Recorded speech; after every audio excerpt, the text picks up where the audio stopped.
Warning, this video contains subject matter that may be triggering to the audience. Viewer discretion is advised. This is part 2 of my domestic abuse story. Here's where we left off. So Thoughtbot, I found out Thoughtbot not only lived in the neighborhood, but she ended up going to the house to hang with C-SPAN and his homeboys. He claims nothing happened. She claims nothing happened. I don't believe that. But again, I stayed. Things proceeded to get worse. We ended up getting into harder drugs around this time. Get ready for part 2. But again, I stayed. Things proceeded to get worse. We ended up getting into harder drugs around this time. And that was my way of coping because I couldn't express myself. I wasn't heard. I didn't feel desired. And I really wanted it to work. And unfortunately, we got kicked out a couple of times by his mom because of the fighting and because of everything else that was going on. And I had to pull out the stops and find other places for us to go. We were hopping from place to place for a time there. He decided to come with me, even though he had the choice to stay. And then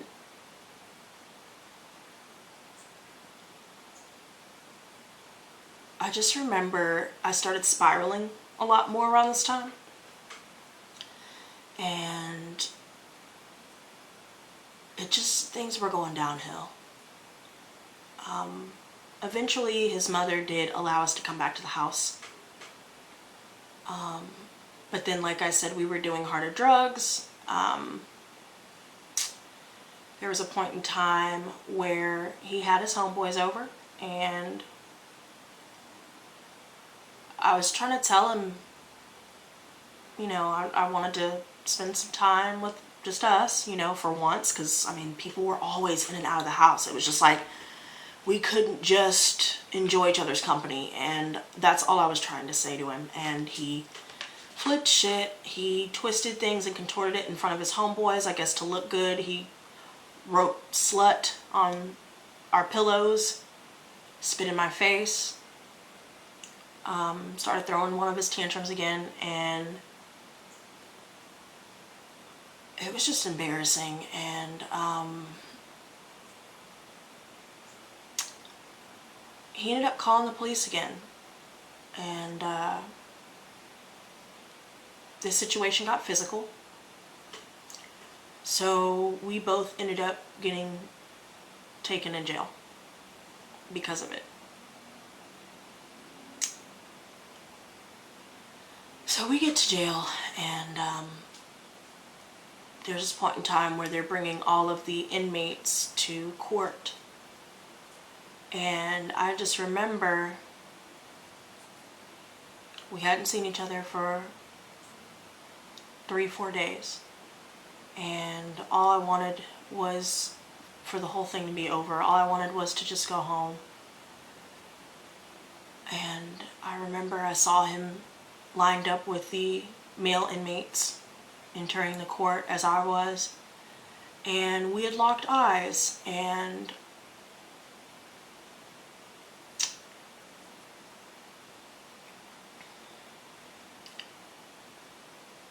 I remember just feeling this wave of sadness wash over me, and I remember just wanting to hug him, and I couldn't. So I was also scared because I didn't know what was going to happen. And so we were lucky. The judge told us that we need to get our shit together and said that he was going to dismiss this since it was our first, you know, offense, our first, you know, domestic, offense. And that if it happened again, we were going to be charged. So we got off easy on that. And so fast forward to when I found out I was pregnant. And we were still living together. We were like rabbits. Like they're just, whenever we saw each other, it was just wherever we were, outside, inside, here, there, everywhere, you know, we were doing our thing. And I started becoming like nauseous, and it just wasn't like me. I realized, oh my God, my cycle didn't come. And so we ended up getting a pregnancy test, and I was pregnant. And I was freaking the fuck out at this point, because I didn't know how long I'd been pregnant. I didn't know what was going to happen. We had been taking drugs, we had been drinking, we had been partying. Certainly wasn't living a healthy lifestyle for my baby. And all these things are running through my mind. I didn't have any family, you know, to help financially. We didn't have jobs. You know, his mom was the sole provider. What would we do, you know? And so we decided to go to the clinic to make sure that that pregnancy wasn't a false positive. And we get to the clinic, and we find out that we were in fact pregnant. It was so long ago, I don't really quite remember how far along I was, but I knew that I had a limited amount of time to make a major decision in my life. Before I tell you what I did, I want to say that if you judge me for what I'm about to tell you, or if you have any issues with it, leave my channel now.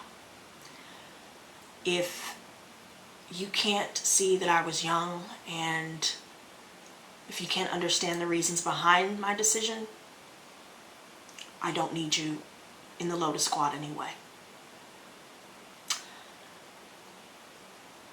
So, when I found out I was pregnant, mind you, I'm 17 going on 18 now, around this time. And we had been going through, you know, getting physical with one another, and he's spitting in my face, and we don't have any money, and I don't have family support, and his family already had an issue with us being together, and all these things running through my mind. I'd been using, not realizing I was pregnant. And so I had a conversation with C-SPAN and his mother, because it was crunch time, and I didn't know if I should keep my child or if I should terminate the pregnancy. And we spent about a good 3 days talking about it. And I explained my reasons. I even asked C-SPAN, you know, he said either way he was fine. His mom did warn me that if I made, you know, that decision to terminate, that I would regret it, and boy, was she right. But I was young, I was scared, I had no support, and I decided to terminate.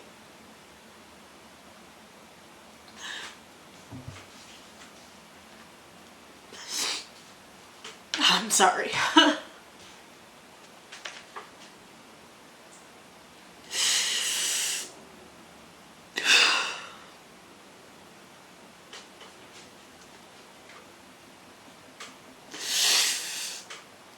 I decided to terminate the pregnancy. And of course we couldn't pay for it, so his uncle did.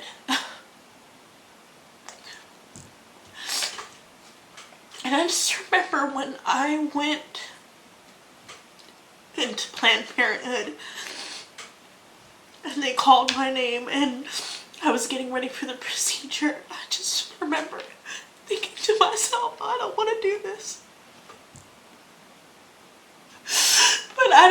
a choice. And so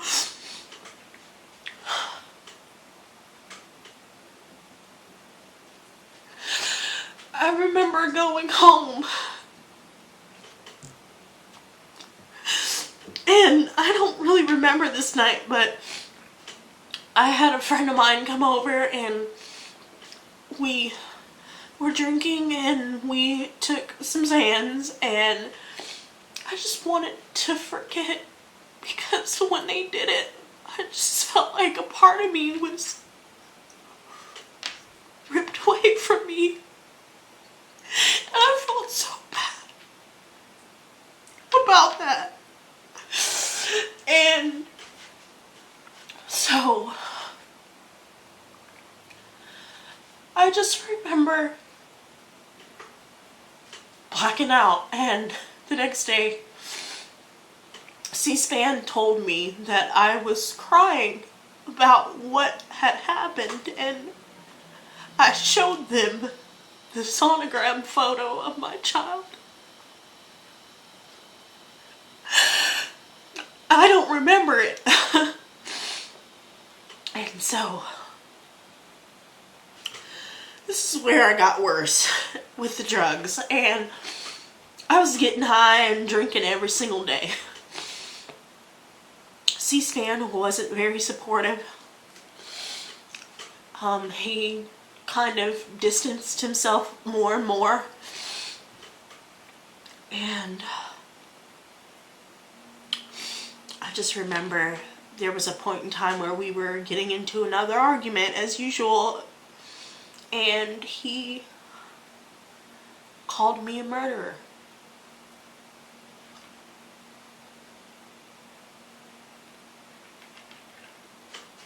Even though I had talked to him and his mother about it for days, and they agreed with my reasonings of not having money, not having jobs, not being able to support that child, not having even my own family involved, us being involved in a physical or physically abusive relationship, and all these different things, and me not wanting to give my child up for adoption because I knew that I would grow attached to that child, and I wouldn't want to put my child in the system because I know how the system is, and all these different things. And for him to say that,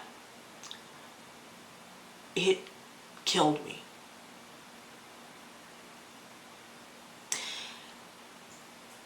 And things just got worse and worse, if that's even possible. And this is where I got into ice a lot deeper, and C-SPAN ended up having to go to rehab for it in order for us to stay in his mother's house. And I didn't have the resources to be able to go to rehab. So I was staying with his mother, just me and her. And I was spiraling, you guys. I was skinny as all hell. Like unnaturally skinny, especially for my frame. And I didn't care about my life anymore. I felt horrible about what I had done. I didn't feel like C-SPAN would be a very good father, seeing as how his anger issues and the family situation where they're being racist, and I had my reasons for doing what I did, but it's taken me a long time to be able to forgive myself for that decision, and for him to rub it in my face was just ridiculous. And I felt alone. I started getting high more and more, and I lost myself. And there was a point in time where I ended up going back to Archangel Michael, and going to stay with him. And that was a very dark time in my life. I was getting high every single day. I wasn't eating. I was isolated. I didn't have anybody to talk to. The people that I lived with were watching me slip away, and they said and did nothing. C-SPAN saw me a few times, even though he was ignoring me and ducking and dodging me at this point. And he was just being really hateful, and, you know, he broke my hookah, you know, when we had gotten into it, and broke my computer screen, and so I was just trying to get that fixed, and I was just trying to mend something that was beyond broken. And looking back, I really don't know why the hell I was fighting for something that I didn't need to be fighting for, but I was in too deep, and I really felt like I loved this guy, and I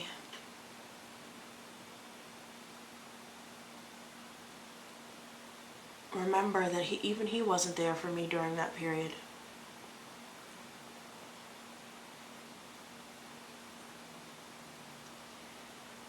And then I ended up moving in with another friend of mine because the living situation with Archangel Michael was just beyond unbearable. I wanted to get out of that small place. It was dirty.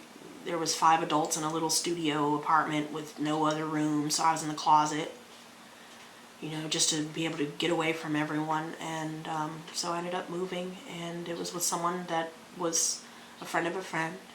And that situation was going well in the beginning until C-SPAN and I started to somewhat rekindle things. And so I told him to come up there, and he started to live with me, and he started to poison the well, so to speak. And there was one time we were arguing, and I was just trying to get him to listen to me, and I just wanted us to resolve these issues, and, you know, I wanted to reach an understanding. And he was getting ready to walk away from me while I was talking to him, and I just put my hand on his shoulder, and he turned around, and the look in his eyes I will never forget. It was,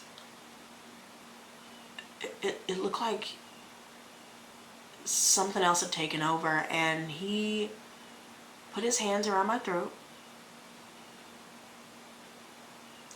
and was squeezing so hard that I could barely say please. Like I could barely speak. So it was like, please, you know. And he was doing it for a while. I really thought that I was gonna die.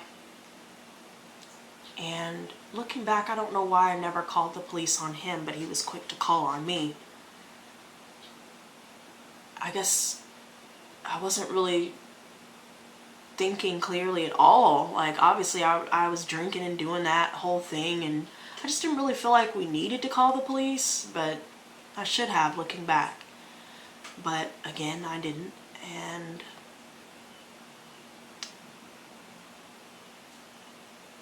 from there, we ended up leaving the friend of a friend's place because I could tell that he was smearing my name to them because they started to act differently towards me. I even suspect that there was some sexual tension between the two of them. And I ended up finding out that C-SPAN cheated on me during these times where we weren't in the same home. And who knows how many times it had happened. He told me after, you know, we kind of linked back up, and this is when I really should have walked away. But again, I stayed. I believed in the, oh, it'll get better, I promise I won't do it again, I'm sorry, you know, I wanted to believe him. I wanted things to work.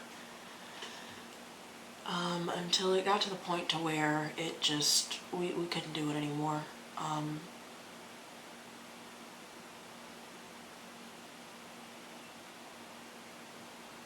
I was starting to feel a lot more insecure. There was a point in time where he had actually slept with one of my friends and lied to me about it for a year. But all of his friends kept coming up to me and telling me what was going on, and these were friends that didn't really know each other, so the fact that all of their stories were the same, verbatim, it was undeniable. He had cheated on me once before, you know, so wasn't hard to believe. And from then on, it just I ended up finding out my grandfather passed away during this time, and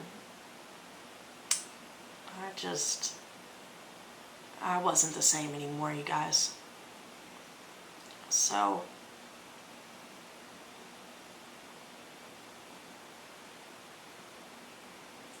I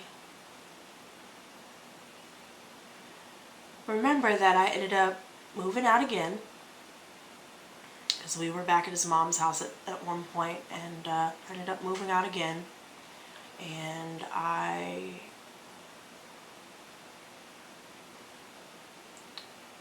moved to a different city, and I was actually happy. I was sober, and this is where I met one of my best friends, Fraudulent. We'll talk about that person later, but I was living with Fraudulent in Freeport. During this time, we'd already been talking for years. He knew everything that happened. He was the one telling me to leave C-SPAN. All he does was hurt me. Everybody was telling me that, and I didn't listen. Even my grandfather told me before he passed, a leopard doesn't change its spots when they met him. He was really quiet and distant with my family members. It was weird. And so I was in Freeport, and he wanted me to come back, and I went back. And this is around the time when I found out he slept with one of my friends. Well, rather ex-girlfriend, because I am bisexual, so we dated, and then I just kind of felt like she used that to get to him. And so this was the final time I went back to him, and this time we weren't really fighting on the caliber that we were in the past, but I still felt silenced. I still felt ignored, unheard, unloved, unwanted, undesired, unworthy. I felt like he just kept choosing his friends over me and other people over me, rather than taking care of someone that he's supposed to be committed to and someone that he supposedly wanted to marry and have a family with. But there was one time I got drunk, and because I still had that insecurity and fear in the back of my mind that he, about him sleeping with one of my friends, or ex-girlfriend, but still, it was somebody that I knew, I had one of my homegirls come over. And it was weird because usually whenever she came to the house, she never put on makeup or whatever, and I just remember her putting on eyeliner and lipstick before we left the house, and I was just kind of like, what is all that for? You know what I'm saying? And I didn't really say anything, and at this time I was dating a girl while I was dating C-SPAN, and we'll call her Chocolat. So Chocolat was up there waiting for me, and I just remember she was upset because I wasn't up there, and I was already drinking, and so that kind of sparked some things, and homegirl putting her makeup on, that sparked some things, and C-SPAN acting all shady, and then C-SPAN and my homegirl, we'll just call her homegirl, they disappeared for a while, and it was just me and Chocolat. And I went looking for homegirl and C-SPAN, and they were nowhere to be found. And mind you, this, again, the house is not small, but it wasn't big. And I even went outside, went to the backyard, they were nowhere to be found. And then they just kind of popped back up, and I was like, what the fuck, where have you guys been? I was drunk, mind you, at this point. I was livid. I was sure in my heart of hearts that something happened between them. And things escalated. I said things that I'm not proud of, out of anger. And once again, he called the police, and he was hiding in the closet, and I was banging on the walls, and I was just running around yelling, and like, mind you, I'm drunk. And so Chocolat was telling him, don't call the police, I mean, come on, dude, like. So he hung up, and after a while I tried to fight homegirl, and since we were friends, she just kind of pulled back and was like, you know what, I'm gonna go. And I didn't hit her because I considered her to be my friend, but at this point I was seeing red and didn't really feel like she was much of a friend. And so anyways, long story short, I ended up leaving with Chocolat, and we were smoking to calm me down. And then I went to go chill with Big Country, his cousin, and his other cousin, Bon Bon. And so we're all chilling, we're talking, I'm kind of telling them what happened, you know, and I'm crying, and they're just telling me to calm down, and they were real understanding, you know. I don't quite remember everything because, again, I was drunk, beyond drunk. And so I ended up getting a phone call from C-SPAN, and he told me, I guess something broke on the front door when he slammed it trying to get away from me, and the glass, in the door panel, it broke. And I guess his mom, that was the last straw with her, to just find more shit in the house being busted up. And I don't know what he told her. I don't know if he tried to say that it was me who did it, but I suspect that he did, to kind of cover his own ass and to get me out. So he told me to come pack my stuff, and I had to leave. Fine. So I went. Mind you, Big Country stayed right around the corner, so we were all in the same neighborhood. And I go there, start packing my stuff. I'm calling, trying to figure out where I'm gonna go. And I hear sirens. And I'm thinking, what the fuck? You called me to come get my stuff, and I already left.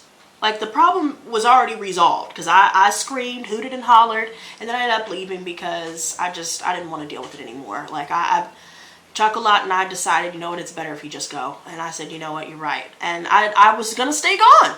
I was going to stay gone for about a good solid 24 hours and cool off, sober up, and go back and talk. But they decided to call me, and I was packing up like I said, and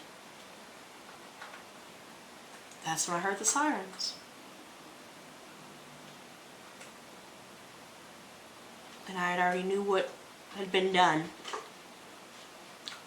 So he lied to the police and told them that I tried to hit him with a metal pole. He lied to everyone about what really happened that night. He said that I tried to hit him with a metal pole. I was the one that broke the door. You know, these are all lies. So unfortunately, going back to when I got arrested with him the last time with domestic shit going down, they saw that there were no marks on him. But because the state picked up the charge, so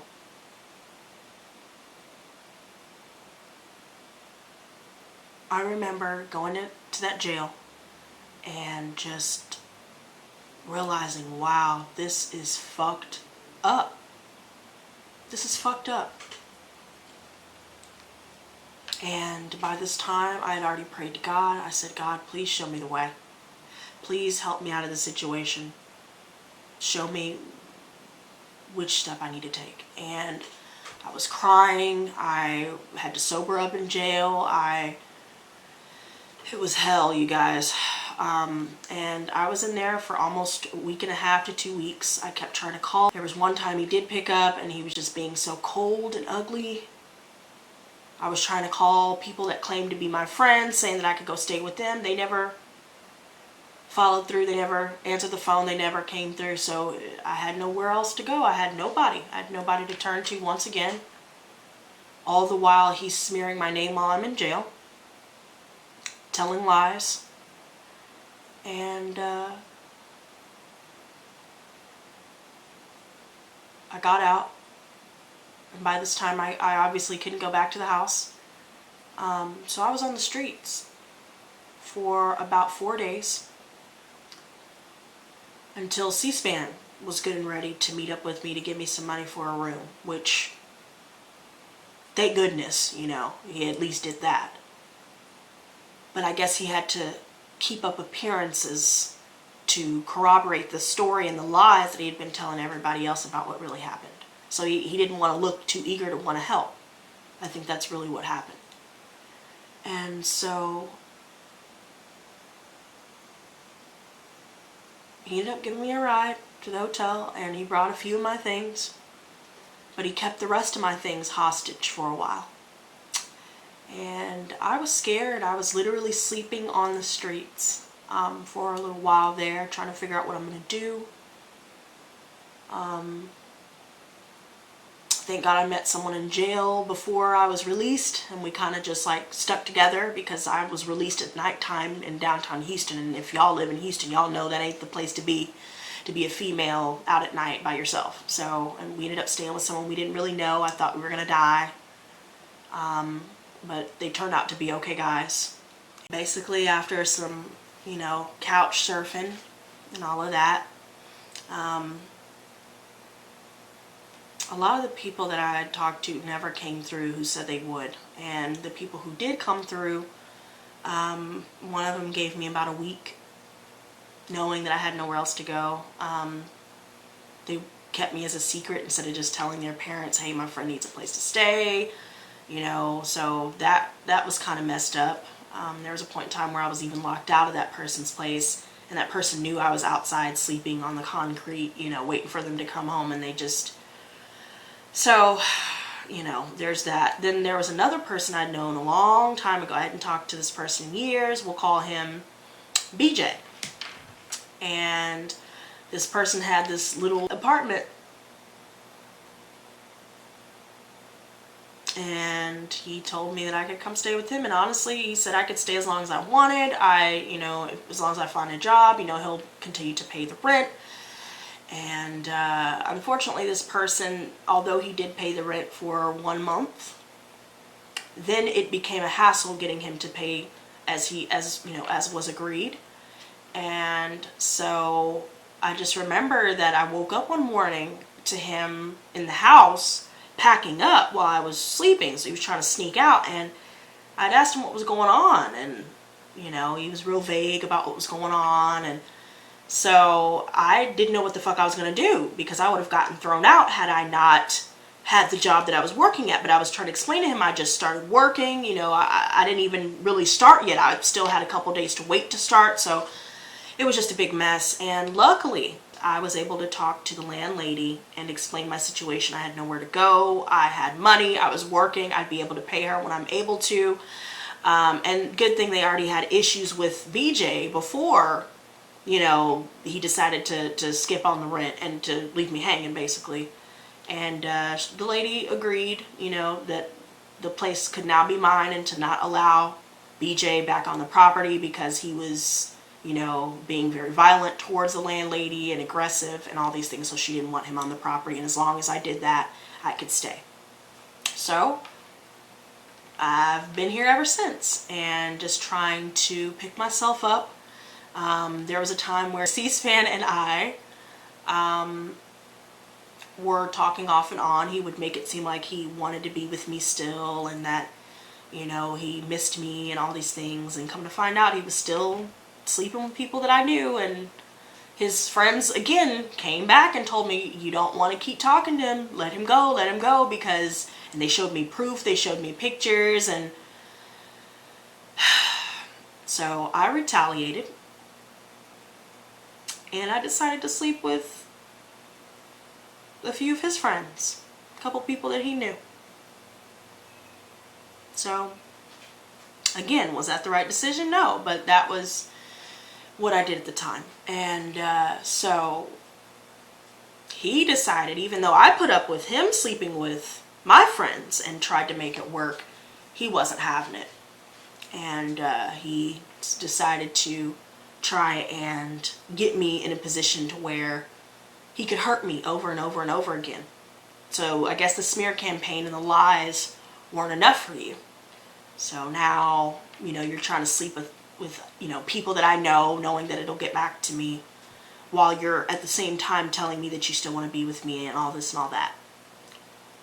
So there finally came a point in time in this journey where I looked back on everything. And I started to learn more about myself, about PTSD, having PTSD. I started to learn more about how coming from an abusive home leads to abusive relationships. I started looking into narcissism. I just happened to stumble upon it one day, and it all started to make sense. And then I realized that my parents were narcissists, and everything just started to fall into place. And so I decided to work on me, and I decided not to talk to him anymore. And I struggled with that. I went back and forth, went back on my decision not to talk to him, and started talking to him again. And we were sleeping together, and he was trying to make it seem like he wasn't involving himself with me anymore. But for a while there, about a year or two after we broke up, we were still involved with each other. Until I finally decided, you know what, fuck this. I'm done. I choose myself. I deserve better. It was like I finally woke up. And so this is why I decided to share this story with you guys, because as you can see, there were some things that I needed to release. But maybe somebody that's going through this or has been through it can listen to my story and maybe find some light somewhere in there, in this story. Maybe I could help others get through some of these experiences, to those experiencing something similar in their own lives. So I've been thinking a lot about my support group that I've decided to start. If you guys would like to be a part of that, this is for everyone dealing, from dealing with substance abuse to dealing with abuse in relationships to eating disorders, what have you, whatever the case may be. If you guys would like to be a part of that, go ahead and shoot me an email. It is in the description box below. And let me know that you want to be a part of it. We could just simply have a space where all of us could come together and discuss these things, which would be free. One-on-one consultations would be paid, so that's completely up to you. But if you guys would like to get involved, again, shoot me an email. Hopefully this has, helped someone out there who's going through the same thing. And guys, I stayed silent about this for years because I was afraid. I felt like no one would believe me because of the smear campaign. But guys, let this be a testament to the fact that staying silent only continues to hurt you further. Speak up and speak out about what is weighing on your heart, weighing on your mind, weighing on your body, and weighing on your spirit. Speak out. Stand up for yourself and choose yourself if you find that you're in a situation like this. If you feel like you don't have anyone like I did, and you need that support, this is a space where you can go and find that support. So, that is my domestic abuse story. Guys, go ahead and let me know your thoughts in the comments. And be sure to leave a like for spiritual healing. And if you have not already subscribed, be sure to hit that subscribe button as well as that notification bell to keep up with not only my tarot readings, but to keep up with my abuse series that I will be starting. You guys can keep up with that and anything else I decide to release. And so yeah, there you have it, you guys. Thanks so much for tuning in and listening. And until next time, stay blessed, not stressed. Peace and love.